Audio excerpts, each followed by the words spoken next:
Hello, Happy New Year. The big news of this week was consolidation in the cannabis industry around Oregon. More on that in a second, but before we get into it quickly, I posted something this week that my mic is not in the right spot, so I'm going to move it over. Let me make sure I just didn't move it into the shot. Okay, cool. Real quickly, I know it's the new year. I know you've probably been thinking, in 2025, I wish I was more connected with people. So in 2026, I'm going to put some effort into getting engaged in the startup community. I want to meet other founders. I want to meet other startups. I want to meet other people in the community. Well, sometimes that can be more challenging than I care to admit. So what I did this week was gave you 3 ways you can immediately connect with the startup community. You don't have to go to an organization. You don't have to sign up for anything. Well, you do have to sign up for something, but you can do it really quickly. So let me give you these 3 things that can help you get better engaged with the Portland startup community pretty much immediately. Number 1, first and foremost, Portland Startup Slack. It's an open Slack instance. Anyone is welcome to join. Please jump on there. There are almost like 8,000 profiles on there currently. Again, not all of them are active, but a lot of people are active on there. So it can be a really good way for you to connect with people from the Portland startup community, or sometimes folks from Bend are on there as well, or Eugene or elsewhere. So if you are a Slack user or are willing to be a Slack user and want to jump on that instance, you are welcome to do so. Second, look at the aggregated calendars. There's Calligator, and then there's the Portland Startup Events calendar on Luma. Those both aggregate events. So go through there, thumb through some of those things and say, I'm going to attend that event that's coming up, or I'm going to go do that co-working thing when everybody is doing it. I want you to feel comfortable attending events and finding events that meet your needs and what you're looking to learn. And Calligator and Portland Startup Events are a really, really good way to do that without having to thumb through Eventbrite and Meetup and Luma and all the things. So those are your lists. And then finally, if you're interested in kind of putting yourself out there and seeing if people will reach out to you, there's a database of Oregon startup folks. You can go to that database, you can look for folks in that database and reach out to them, connect with them, meet up with them, and similarly, you can share your own profile there. So if you're comfortable doing so, please submit a profile. I look through them all to make sure they're valid and make sure that the people are from Oregon, anywhere in Oregon. So if you're listening to this and you're down in Klamath Falls or, I don't know, Ontario or maybe Pendleton or Bend or Eugene or any number of other Oregon towns I could rattle off, please feel free to submit your profile there. It would be great to have a lot of people in there, and you can filter it, look for founders or investors or mentors or what have you. So it's a database. It has the filtering thing that you can do. So have at it. So those 3 things, Startup Slack, Calligator and Portland Startup Events calendars, and finally the Oregon Startup Folks database. Okay? Do that. Do it immediately. You will immediately be more connected with more people in the community, practically within seconds of doing that. So it's perhaps the easiest path to get more connected with more people this year. And then you can just check that off your New Year's resolutions list and move on to the hundreds of other resolutions you're trying to accomplish this year. Okay. Enough about that. If you haven't encountered Wyld, WYLD, Wyld. They are a company in town that has really been at the forefront of edibles in the cannabis space. So they make gummies. They have a really cool kind of origami shaped box thing, really popular with lots of folks. Everybody I hear from, they're at the top of the list of their favorite gummies and chewables and edibles and all those kind of things. And they have a variety of flavors and strengths that allow you to maybe relax, or maybe go to sleep, or maybe just chill you out when you're doing something else, or maybe make you more hyper so you can focus on doing stuff. So all kinds of flavors, all kinds of, what am I trying to say? It's not a prescription, but it's all kinds of strengths of CBD and THC and maybe CBN and CBG. And they also do drinks. They do canned beverages. that have CBD and CBN and CBG and sometimes THC in them as well, and all kinds of things. So they've been really successful in that regard. You've likely seen them. Their packaging is beautiful, and they've just really been a standout company here and the leader in the world of cannabis-based edibles. Well, the second most popular company, or among the other most popular companies, is a company called Grön. Grön, I have to go back into my German because there's an umlaut over the O. G-R umlaut O and Grön. They have been a hugely popular edible company as well, and they are also here in Oregon, wildly successful. Well, what's happening now is Wyld and Grön are like combining. Grön is being acquired by Wyld. So, I've told you time and time again that Oregon is a great place to do consumer products. And we have these two leading consumer products in our state that are now combining to become one entity. Terms of the deal were not disclosed. I don't know a lot of detail there.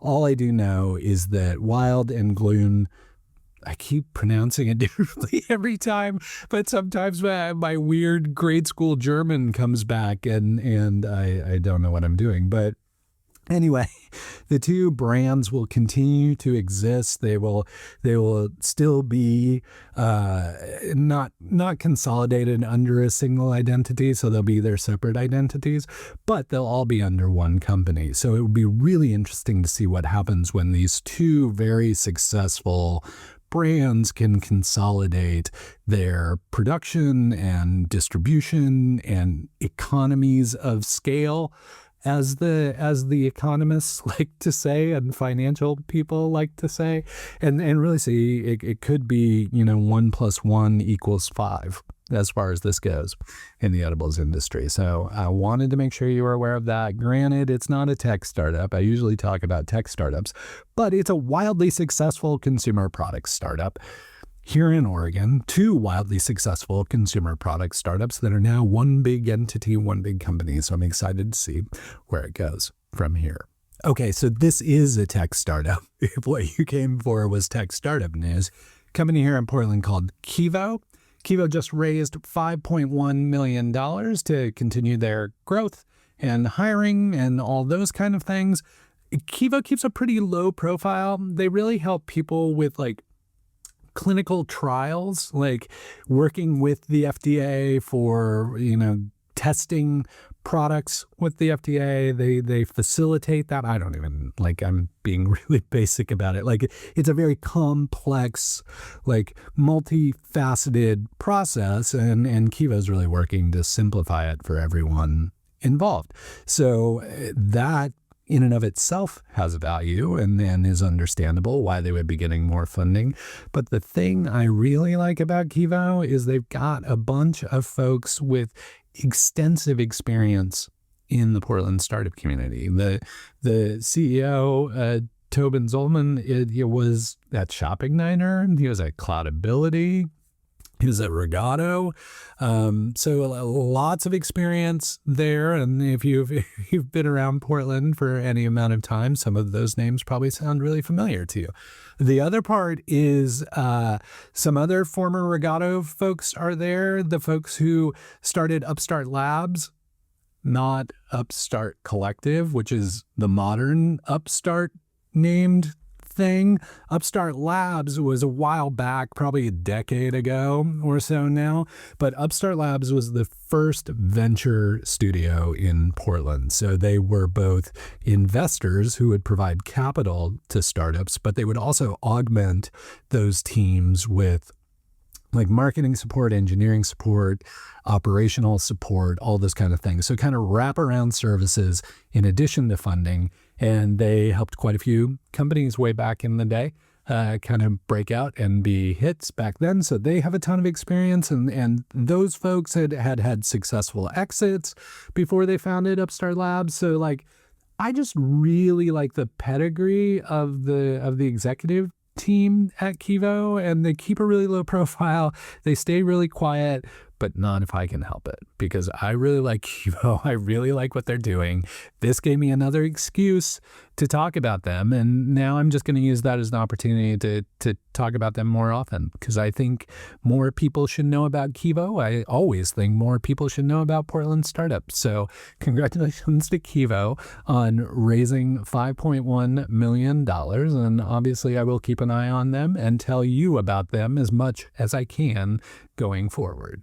A couple weeks back, I dropped a interview with Marty Kagan, the CEO and co-founder of Hydrolix. Hydrolix this week announced a new offering called Bot Insights. Now, if you can't remember Hydrolix, they are the ones with the streaming data lake. So their concept is, why should some data be cold and other data be hot? Why can't you just have access to all your data all the time? Why can't it all be hot? So that's the work that Hydrolix does, like tries to make data accessible as quickly as possible to people who need it, even if it's massive amounts of data, terabytes or petaflops or gigatwirls or whatever. Like all the data in the data lake is streaming, so you can get at it. That's what Hydrolix does. They just launched this new service offering, Bot Insights. Bot Insights really give you an idea of how bots are affecting your network or that data or your CDN, like what that activity is doing to your infrastructure, really, and giving you those insights about, are these bad bots? Are these, scrapers that you don't want working on stuff? Or are they good bots that are like learning from your site, or maybe doing like spidering for search engines, like helping you figure out what all that bot traffic is, what it's doing, and how to monitor and manage that bot traffic over time. So Bot Insights, if you're running a CDN or massive data that is attractive to bots, please check out Hydrolix's new Bot Insights offering. Okay, and then finally this week, a couple weeks back, the governor of Oregon announced this new kind of prosperity plan, prosperity council. There's like a chief prosperity officer kind of role that's been bandied about. That's right, I said bandied. It's been bandied about. So it kind of came out of nowhere. I think it was part of the Oregon Business Plan event. Like, I think that's where it was announced, and we all kind of went, huh, what? What is this? What's going on? And didn't have a lot of detail about it. There was like some talk about what would happen, and again, some roles that might be available. And there were revealed to be kind of co-chairs behind it. One, Renee James of Ampere, which was acquired last year for $6 billion. And she was the former president of Intel. So Renee James is one of the co-chairs. And then Curtis Robinhold, who is the head of Port of Portland, is the other co-chair. But that was really about all we knew. It was focused on prosperity. The governor wanted to help with like economic development and prosperity and making the state seem more attractive to others than it has been in the past, and just really leaning into why Oregon is so great and why companies should be here and why folks should be successful and all that prosperity. That's what the prosperity stuff is focused on. Well, now another part of the puzzle has fallen into place. There's now a advisory board, like group of folks who are now engaged in this whole prosperity plan thing, and those names were released this week. So what I wanted to do for you is read those names off so that you know who is on that council board thingamajig, in case you know some of the people, or in case you're like, I'm in that industry, I should talk to that person because they may be guiding the prosperity for our whole vertical or our whole industry. So without further ado or more babble, let me read off the folks and their companies that are participating in this prosperity panel advisory board thingamajig. Okay. David Booth of Tillamook Creamery, Robert Camarillo of Oregon Building Trades, Lois Cho of Cho Wines, Andrew Colas of Colas Construction, Alice Dale, a labor consultant with SEIU, Brad DePudel, I've never said his name. I've read it a ton of times. Brad DePudel of Fort George Brewing. Sorry, Brad, for the mispronunciation. Trust me, I get it. People slaughter Turoczy all the time, so I apologize. Dave Drinkward of Hoffman Construction, Diane Freeman of Voyager Capital, Brian Hall of NIC Industries, Stephen LaFoon of Pandaria Technology. Clearly, I'm a little rusty given the holidays. Rochelle Luther of Columbia Sportswear, Toby Luther of Lone Rock Resources, Laura Noms of Noms Inc., and Jordan Schnitzer, a Portland commercial real estate leader. So those are the folks on the prosperity panel group thing. Again, I will give you more information as I have more information, but that's all I know, and that's all folks have been talking about recently. So I will keep an eye on this whole governor's prosperity plan thingamajig, and you will be the first to know when more information becomes available. As I said, twice now, perhaps even 3 times. Okay, cool. Okay, that's a wrap. We're done. And yeah, I'm glad that you're still here. Thanks for suffering through that. If you're, this is the first time you've suffered through the whole thing, this is the part of the show where it's just you and me. So I share a few secrets about what's going on. This was the week that everything suddenly ramped up, and it seemed like there was a ton of activity and a ton of things to do. It was really exhausting after the kind of quietness of the past couple weeks. Luckily, the news hasn't ramped up a ton, so that hasn't been terribly stressful. But I don't know about you, but there's a lot of stuff going on for me and trying to juggle a lot of stuff. I got to catch up with a lot of founders and other people in the community, chat with them about their plans for 2026. A lot of this week was just scheduling stuff with people. So trying to find time to meet with people and catch up with them and figure out, what they're doing or where I can be helpful. If you listened last week, I talked a lot about my failures in 2025 and what I was planning to do in 2026. And one of those things was being far more intentional about connecting people within my network that I should be connected, but for whatever reason, I've never taken the opportunity to connect them. So I started leaning into that this week and started to make some progress there. And then also trying to think through the more intentional quality over quantity kind of work that I'm trying to do this year as well. So events are picking back up. There's really good energy in the community. I mean, if you ignore all of the awful shit that's going on at the federal level and happening in our states and happening to our people, which is fucking awful and tragic and horrible. And I don't want to ignore that or discount that in any way at all. But, sometimes you need to focus on the positive aspects of what potentially could go well for us. And I often try and do that. And so I don't want you to think I'm ignoring things. I'm trying to highlight some more of the positive stuff going on right now. So if it's affecting all of us. So I'm sure it's affecting you.